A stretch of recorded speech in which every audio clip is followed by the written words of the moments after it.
Most of us are going to the grocery store to pick up essentials. It's becoming a regular sight to see empty shelves where cleaning supplies once were. Well, one local company is trying to help fill this void. K&R Commercial Cleaning Solutions launched Operation Disinfect to Protect. Today, they gave away gallons of free bleach to the community at the Port of Iberia from 8 a.m. until noon. Owner Kevin Moore says he buys cleaning supplies in bulk just like bleach all the time, so he only thought it was right to share it with the community.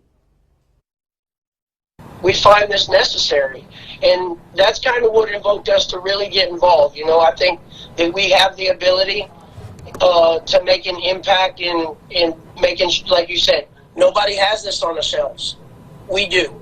As they pass it out, we pass a full one back in without anybody getting out of the car, still practicing social distancing, you know, and just trying to do the best we can with what we got. Moore says all you have to do is bring your own gallon jug next Saturday to the Port of Iberia. But if you want to see Kevin and his team a little closer to home in your parish, he encourages you to reach out to your local leaders. To keep up with all updates involving Operation Disinfect to Protect, you can find them on Facebook at K&R Commercial Cleaning Solutions.